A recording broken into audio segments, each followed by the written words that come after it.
Gambit. How often must the scoundrel prove himself a hero before he believes it himself?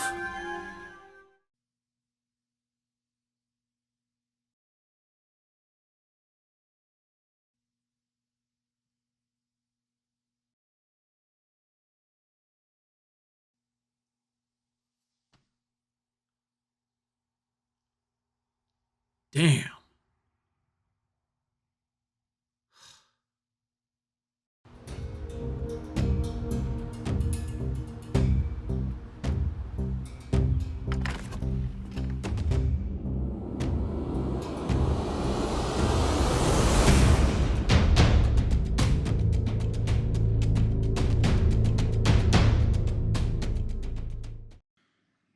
You guys who have been following these videos know that I've been very hard on X-Men 97. I've pointed out the stuff I liked, but I haven't pulled my punches either. I have been very critical of certain aspects of this show. The pacing, the characters, basically anything to do with Magneto. And I'll continue to be that way because I think it's important to be able to think critically about things that you're a fan of. And that means that when they do something wrong, you call them out for it, and when they do something right, you give them their flowers. So I'm just gonna put this out there right off the bat. With the exception of one thing, and I think you know which one I'm talking about, with the exception of that, from across the entire spectrum of Marvel content, from comics to movies to TV to video games, cartoons, everything, this episode of X-Men 97 is one of the absolute best things Marvel has produced in years. Period. There were times during this episode that I couldn't believe what I was watching. There were times during this episode that the fact that this was Disney Plus did not compute in my brain because I never imagined that Disney would let them go so utterly balls to the wall like this. And it's really hard for me to do this one because this episode climbed to the highest of highs with thought-provoking drama, epic action, heartbreaking emotional moments. But then there was also that one part that was so awful and so cringy it genuinely made me nauseous. So when I say this episode was a roller coaster,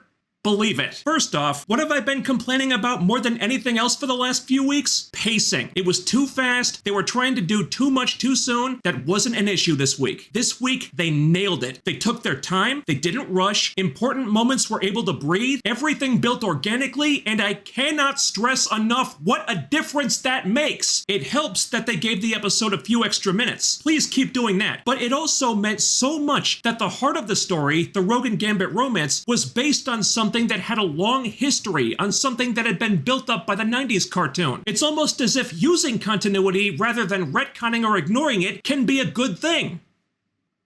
I know, right? All the big stuff happened in Genosha this week, but there's a B-plot at the mansion, so let's do that first. There's this behind-the-scenes press event going on there, which strikes me as a really bad idea, but what the hell, it's not like a lot of the bad guys didn't already know where the X-Men live. So a bunch of the team members are getting interviewed by Trish Tilby, but for the most part, this is about unpacking the Scott and Jean melodrama from the clone fallout. They're avoiding each other, neither of them are handling this well. Jean's trying to sort out which memories are hers and which ones are Madeline's, and she's so mixed up about it that she kisses Logan, which to his credit, he puts a stop to real quick. Meanwhile, Scott's feeling so angry, frustrated, and confused that he blows up during an interview blaming humans for hating mutants so much. The guy has just been through the psychological ringer lately and has no outlet for his rage right now. But the most interesting bit, there are shades of his psychic affair storyline in the comics. Apparently, him and Madeline have been staying in touch telepathically with her pretending to be Jean in his mind. And it's all pretty vague, but it's clear that something has been carrying on between them. She is the mother of his son after all. He's having trouble letting go. That's understandable. But it has Jean absolutely furious when she finds out. She's blaming Scott for a lot of things. He can't help but love her and the clone. It's all so messy and complicated. These two are gonna need a lifetime of therapy, and I really like this. It takes a lot to get me interested in the Scott-Jean relationship, which I always thought was really boring and bland in the comics, but they're pulling it off so far. It'll never be the #1 thing I tune in for, but I do keep coming back to see what happens to them, and that's something. The only thing that bummed me out about about this is that they're doing the psychic affair story with Madeline instead of Emma. In the comics, it was Emma Frost, and that was the start of the Scott-Emma romance, which was one of my favorites. They were such a better couple than Scott and Jean ever were, damn it, so losing that really sucks. Although, there was a hint that Emma might be involved with this somehow, or at least she might know what's going on, so fingers crossed. But the A-plot is where the action is. Magneto and Rogue travel to Genosha to be honorees as Genosha is joining the UN, and Gambit tags along because he doesn't like those two being alone together. Yeah, you and me both, buddy. So Genosha has established a ruling council with a bunch of prominent figures in the mutant community sitting on it. Madeline's there, Emma Frost, Banshee, also Moira McTaggart, and Magneto meets with them while Rogue and Gambit take in the sights, with Nightcrawler playing tour guide because Kurt's there too. They take a look around the place, and it all seems eerily perfect. Everyone's happy, mutants are out and about, there's street performers, cameos all over the place, Archangel, Multiple Man, Dazzler, Exodus, Pixie, Boom Boom, Blink, Marrow, so many. Rogue is really swept up in the euphoria of all this because it's just like he always talked about, guess who? But Gambit's bullshit detector is going off big time right now. And again, Gambit's the only one seeing the forest through the trees here, because at a glance, Genosha seems like some kind of idyllic mutant utopia, but if it seems too good to be true,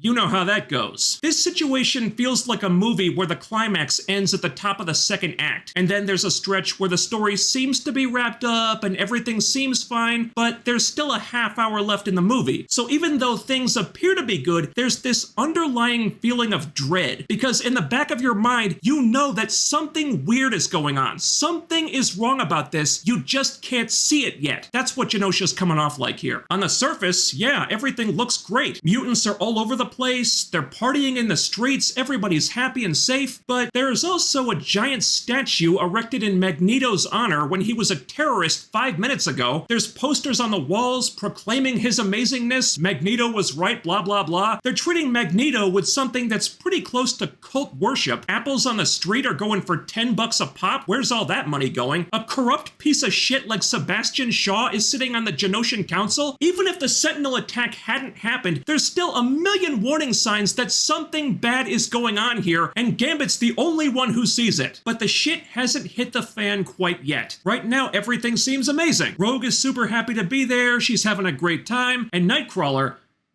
I love him so much here. Nightcrawler is so unapologetically shipping Gambit and Rogue together, and it's the most endearing f***ing thing you've ever seen. He's trying to help Gambit get over his issues, encouraging him like, Remy, bro, your eyes are literally heart-shaped when you look at each other. Just get over yourself and marry her already. But Gambit's self-esteem issues are coming into play again, and he thinks that's just not possible. He's got too much sin in his life, and guys like him don't get that happy ending. And he tries to play it cool, but then he turns away so Kurt can't see his face, and suddenly he looks so sad. Because deep down, this is about Gambit feeling like he doesn't deserve Rogue's love and being afraid that she loves somebody else. Somebody who can give her something that he can't. Again, Kurt tries to help him. Dude, there's no love without sin. Real love is about forgiving all that stuff. And that actually seems to get through to Gambit. This was so nice. How can anyone not love Nightcrawler? Bless your sweetheart, Fuzzy Elf. So then we go to the council meeting, and the point of this is that the council members want to make Magneto the Chancellor of Genosha. Sure, why not? He was a literal terrorist who routinely threatened the lives of millions 5 minutes ago, but f*** it, let's put him in charge of an entire nation. How could that possibly backfire? I mean, it's not like there's a long storied history of things going horribly wrong every time Magneto amasses too much power. Oh wait, there is. Magneto's reluctant to take the job, which surprised the hell out of me, actually, but he agrees to it on one condition. And this is the start of the stuff I hate. The condition is that someone rules Genosha with him, and he wants it to be Rogue. He wants Rogue to be his queen of Genosha. And they don't actually use the word, but basically it's a proposal, which did happen in the comics. It was gross then too. She turned him down. And she's angry about this at first, but here's where they finally confirm, no ambiguity about it, that Rogue and Magneto were indeed in a relationship in the past, which according to Rogue has not resumed as of yet. They haven't gotten back together yet. Who knows what they've been doing in all those Danger Room sessions they've been having together, but supposedly nothing has happened beyond what we've already seen. I'm not sure if I buy that, but okay. Not that Magneto hasn't wanted something to happen though. He makes his case for this being a good idea, but finally, Rogue starts questioning things. Did you plan all this? Did you set this up? Was this always just about you making a power grab? And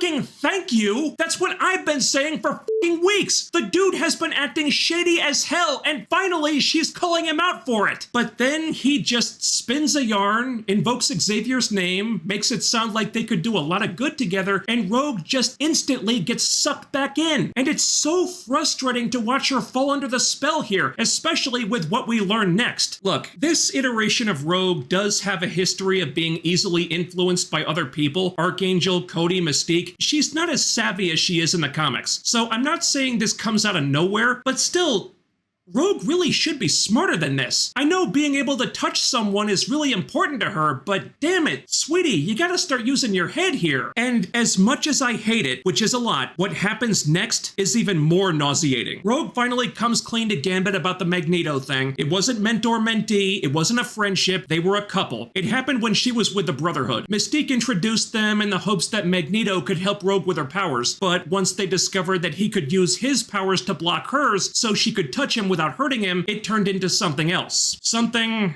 so much worse. I said the writers were gonna have to walk a very fine line here, and they didn't. Here's the problem. Mystique took Rogue in when Rogue was 13. She was still really young when she met Xavier. Saying she was even out of her teens at that point would be a stretch. And you can't write this off like, oh no, she was in her 20s by then, it's all good. Bullshit. You don't get to retcon your way out of this after you retconned it into existence. Rogue was a kid when this happened. This wasn't a relationship, it wasn't a romance, this was full-blown child grooming. And it's exactly what I was afraid would happen if the writers weren't really f***ing careful. And the part that drives me up a damn wall is that nobody mentions this. I was yelling at my computer screen, begging Gambit to just tell Rogue that Magneto used her. He manipulated her. What he did to her was wrong. And it never even comes up. It's so infuriating. They took something that was creepy and gross in the comics, but was only a few panels hinting at the possibility of a flirtation, and they made it 1,000 times worse. I hate this. I hate it. I hate it. I hate it with every fiber of my being. And afterward, we just acted like it never happened, so no one ever found out. Bullshit. This was never a thing in the 90s show. In the Asteroid M two-parter, at the old man's funeral, you said you weren't even thinking about him, you were just worried about Gambit being in danger. But now this had always happened and you were just keeping it a secret the whole time? F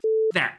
This retcon, it raw without lube. Now, putting all that aside, when the focus here shifts to Rogue and Gambit talking about their own relationship, that's when this gets really damn good. It's easily the most mature, emotional, deepest conversation they've ever had in this or the 90s show. After all this time, we finally learn what their deal is. Rogue didn't want to make things official between them, and Gambit respected that, which explains why things never developed beyond a certain point, because Gambit told her he loved her back in season 2, but afterward it never came up again and things just went back to the way they were before. And now we know why. They kind of got stuck in a holding pattern because Rogue was afraid of hurting Gambit with her powers, but also she felt like she was doing it for him because she didn't want him to be stuck with somebody that he couldn't touch. Because for Rogue, that's what this is all about, but not for Gambit. Not being able to touch Rogue never mattered to him because what they have goes deeper than touch. But Rogue is so touch-starved she just doesn't get this. I can't touch you. Your heart beats for me, but I can't feel it. She's crying, he's crying. Lenore Zan and AJ Lacasio are crushing this. It's just a heartbreaking moment. And I understand the story they're telling. Rogue is torn between a man she loves but can't touch and a man she can touch but doesn't love. And she's got it in her head that touch is the deciding factor, that touch is what matters most, and it has her feeling really confused and mixed up. It's a compelling idea to explore. I just can't stand that it's happening this way. So Rogue's leaning toward accepting Magnedo's offer, even though 5 minutes ago she thought he set this whole thing up to gain power. So he's really got her drinking the Kool-Aid right now, and also she's got her blinders on because of the touch thing. It seems like her mind is made up. And Gambit, remembering what Nightcrawler told him, sadly accepts this. He does get angry that she couldn't tell him the truth until now, but he doesn't blame her, he doesn't guilt her, he shows her compassion, he forgives her, and he lets her go, even though it guts him to do it. He says they'll just be friends. This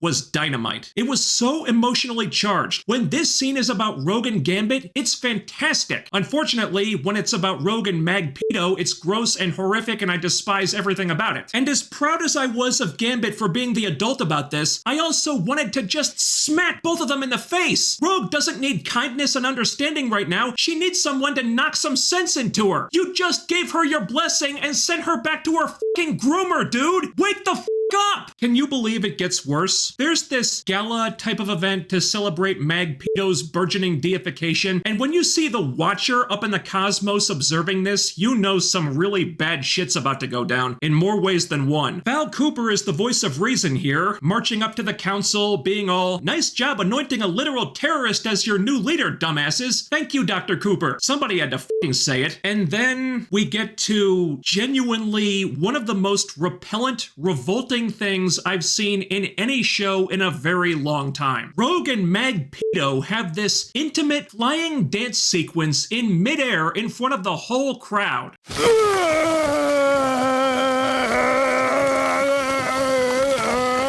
And it goes on for a while. They're milking the hell out of this. It's very suggestive, and they're being very close and touching and kind of feeling each other up. And it ends with a full-blown makeout session.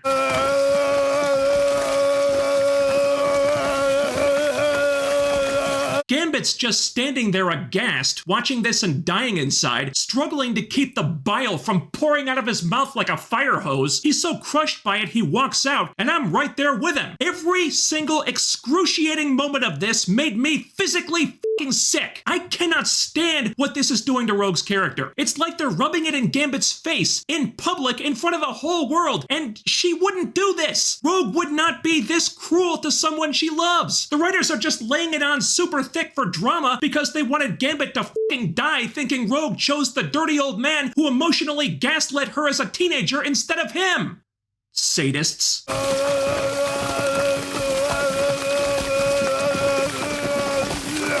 A poster on CBR suggested that this was Rogue really overdoing it to try to convince herself that it's what she wanted. Sure, let's go with that. Still a total dick move, though. And the really sad part is that it's not until after Gambit leaves, after Rogue's gotten her touch fix, after the gross dancing and making out that I will never be able to fucking unsee, that Rogue says to Magneto, "Okay, thanks for the dance, but this just isn't doing it for me." Turns out Gambit was right. Some things are just deeper than touch. Oh, cool. You figured this out now? After all the damage has been done? Congratulations, Rogue. Good luck patching things up with the guy whose heart you just ripped out of his fucking chest. I hope you get the chance to hash things out with him before he dies saving your life. But better fucking late than never, I guess. Rogue has finally made her choice. With any luck, that's the end of this Magneto trash. And the very moment that comes to an end, the episode instantly stops being horrible and becomes unbelievable. Madeline's outside getting some air after some kind of weird psychic thing hits her. And then from out of nowhere, Cable shows up. He's desperately trying to warn her about something horrific that's about to happen, which he hasn't been able to stop. And it's strongly hinted that he's already tried to stop it several times. Remember that for later. There's a moment where Maddie recognizes him. She looks in his eyes and realizes that this is her son, baby Nathan, all grown up. And it kind of sucks that this happened so quickly. I would have saved that reveal for later when they could give it more time, but that's just me. And then Cable gets sucked back through time and all hell breaks loose. Maddie gets flat out vaporized by a massive explosion. An army of Sentinels appears, led by this gigantic Godzilla-sized Uber Sentinel, and they start laying everything to waste. There's fire, destruction, people dying left and right. It's fucking Judgment Day all of a sudden. This descends into absolute chaos so fast I couldn't believe it, but in a good way this time. The entire rest of the episode is like 9/11 meets Attack on Titan. It's so visceral and so heart-pounding, I was kind of in a state of shock. Like, this is what happens when the show is firing on all cylinders? Oh my god! Were they just warming up for this for the last 4 episodes? And not not to pat myself on the back too hard or anything, but I f***ing called it. This is right out of Grant Morrison's New X-Men, which, if you haven't read that run in the comics, you should. It's one of the best ever. But the way they do it here makes it even better. Because in the comics, the X-Men were just watching this on TV. This time, the X-Men are on the ground, right in the middle of it. So Gambit finds Rogue and MacLeod. They immediately put all the issues aside and get to work. There's more Sentinels than they can count. Everyone's dying all around them, but Gambit's gotten word that the Morlocks are trapped in the Bay Area. And that's a very loaded thing, because remember, MacLeod brought the Morlocks to Genosha. And if you know the comics, the Trial of Gambit story, he has an important connection to the Morlocks too. But here, it's inverted, because this time, Gambit's gonna be the hero he never believed he was, and he's gonna save the Morlocks. At least for a minute. So MacLeod fights the Uber Sentinel while Gambit and Rogue race off to save everyone. I'm not sure why he can't easily dispatch this thing since it's metal, but if my hunch is right, it's made of future tech, so that might account for this. Everything about this sequence is amazing. MacLeod versus the Uber Sentinel is an awesome fight on the face of it, but there's so much more going on than just that. At one point, Mags gets his bell rung so hard that he starts flashing back to memories of the f***ing Holocaust to spur himself on to keep fighting. Like, holy crap! This is hitting so damn hard, I don't know how Disney even let them get away with it. But when they cut to Gambit and Rogue, it's even better. This was so awesome, I nearly fell out of my chair. This epic, orchestral version of the theme song kicks in, Gambit enters ultimate badass motherfucker mode, and him and Rogue start whooping ass. They're racing through these burning city streets, trashing Sentinels together, looking cool as f***. It's unbelievable. The MacLeod shit ended a matter of moments ago, and just like that, Rogue and Gambit have their agency back. Finally, they feel like themselves again. And you can see on the screen how well these two just fit together, how well they know each other and work in tandem, how much sense they make together once you remove all the stupid, gross bullshit and just let them be who they are. It's absolutely thrilling and romantic at the same time. There are no words to even describe how f***ing cool this scene is. Then we cut to the Morlocks looking scared and helpless. Leech is convinced that MacLeod will come and save them, and then the head of a Sentinel comes crashing through the window with Gambit riding this thing like a G. He gets the Morlocks out of there, blows up the falling monorail that MacLeod was using as a weapon before it crushes them. MacLeod comes crashing to the ground, having just gotten his ass kicked. The Uber Sentinel powers up and blasts MacLeod, who's shielding Leech right now. Rogue tries to get to them. Gambit pulls her back because she'd just get herself killed. MacLeod shields the two of them to protect them. There's a huge explosion, and the Omega level threat is neutralized. But that was off screen, so take it with a grain of salt. What happens next is so tense, I wouldn't be surprised to learn that people had anxiety attacks watching it. Rogue flies into a rage, not thinking she launches herself at the Uber Sentinel, but Gambit knows that's her suiciding herself, so he charges up a motorbike, drives it up an incline, sends it shooting into Rogue to knock her out of the way of the blast that would have killed her. Then, as the Uber Sentinel sets its sights on Nightcrawler and a few other survivors, Gambit gets its attention, charges at this monster, flips all over the place to dodge a bunch of attacks from it, launches himself into the air, and gets impaled by some metal cable thing. But Homeboy's not done yet. He grabs the cable, kinetically charges the entire Godzilla-sized Uber Sentinel, and the man who didn't see himself as a hero, who thought he wasn't deserving of love and respect, who went out believing that the woman he loved had chosen the other guy, destroys the Sentinel, sacrificing himself to save everyone. Holy shit. I sincerely hope the MCU writers were watching this and taking notes, because this is exactly the type of gripping, badass, epic shit that's missing from the movies right now. At the mansion, the X-Men watch the aftermath on the news. It's all very disturbing, very evocative of 9/11, and it ends with Rogue sobbing over Gambit's lifeless body. The most heart-wrenching part of all being that she can finally touch him, but she can't feel him because his heart isn't beating anymore. And she realizes, too late, that being able to feel him was the only thing that ever really mattered.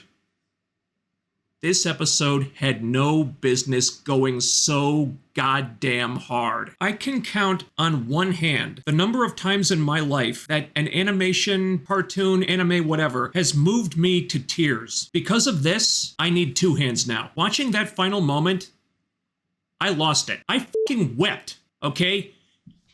You don't understand. These are my characters. Rogue and Gambit were my shit growing up. I love these two. Their relationship is one of my favorite things ever about the X-Men lore. And this was so powerful and so emotionally devastating, I think it's gonna keep me up at night for a while. Minus the Magneto stuff, which I'd like to burn out of my memory with a blowtorch, this episode was one of the best things Marvel Studios has produced. I think it's better than most of the MCU stuff, to be honest with you. It was Gambit's crowning moment of badassitude and finally showed all the casuals and hopefully the writers over at the X office what a fucking awesome character Gambit is, despite how the comics have tried to marginalize him over the years. I was blown away by this. It just sucks so much that we had to suffer through some really gross things to get to it. Jester Bell made a great point about this a little while ago. She said that every time the Marvel writers try to pair up Rogue with Magneto, Rogue becomes a different character. And that's exactly what happened here. Rogue has not felt like herself since this story began, and she didn't start feeling like herself again until she ended it. Let's never do that again, okay? Because Rogue is one of my favorite characters, and I'm tired of watching her be butchered by that crap. I had to put up with it in the comics several times over the years. I don't want to see it here too. Everything else, absolutely top tier stuff. Take away the Magneto story, and this is probably the best episode of the entire franchise. That's counting 97 and the OG series. The thing is though, the writers kind of overplayed their hand, because with the sheer number of characters who get massacred here, there's no way this is gonna stick. Not all of it at least. These are characters the writers are gonna want to use in the future, and when they start killing characters whose storylines aren't finished yet, dead giveaway. Does anyone really think we're not gonna see Madeline again? Come on. And as for the two big deaths, I would like nothing more than for child groomer Magneto to stay away forever. That asshole can die in a fire. But there's a shot in the trailers of him putting the red suit and helmet back on that we haven't seen in the show yet. He won't be gone for long, if he's even dead at all, which I kind of doubt. And Gambit? Look, the conversation with Nightcrawler told us what the real end point of his story is, and this ain't it. Gambit is not going to his grave thinking that Rogue chose Magneto over him, okay? That is not happening. Cable showing up right before the attack all but confirms that they're gonna time travel their way out of this. Cable will fix this shit. Cable will save Gambit, likely with Rogue's help. Rogue always come to Gambit's rescue.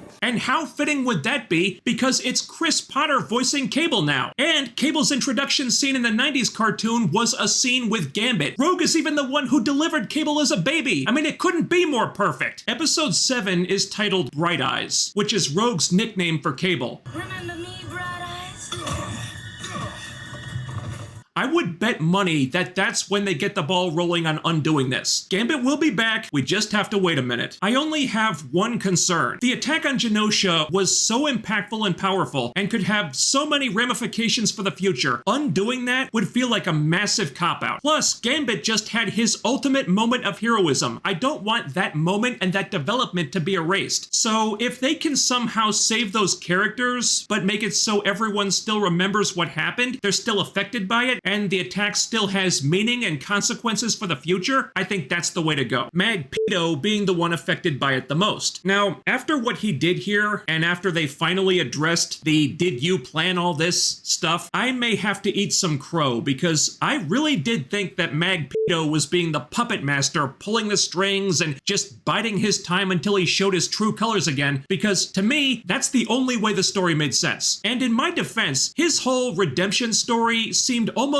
designed to make him look as suspicious as humanly possible. Maybe the writers set it up that way, who knows? But after this episode, he's still a despicable child groomer, but I don't think the theory of him being evil for the reasons I've been talking about holds up anymore. But that just means I'm pivoting to theory number 2, where the attack on Genosha makes him snap and he goes on a revenge tour against humanity because of it. He did make that declaration of avenging the Genoshans during the fight. We know what he means when he says stuff like that. I don't know what else there is to say. This episode did everything. I cheered, I cried, I gagged, I gasped. The highest of highs, the lowest of lows. A roller coaster in every sense of the word. The wait for them to resolve this is gonna suck. I want Gambit back right f***ing now. But after this episode, there's no way I won't be here for it. Thanks so much for watching. While you're here, ding that bell icon and follow my social media so you can always be notified when I upload new stuff. The links are down there. And don't forget to do all the other YouTube things. Hit that thumbs up, share the video, subscribe if you haven't already, make sure you're still subscribed, and I'll be back with more real soon. See you next time.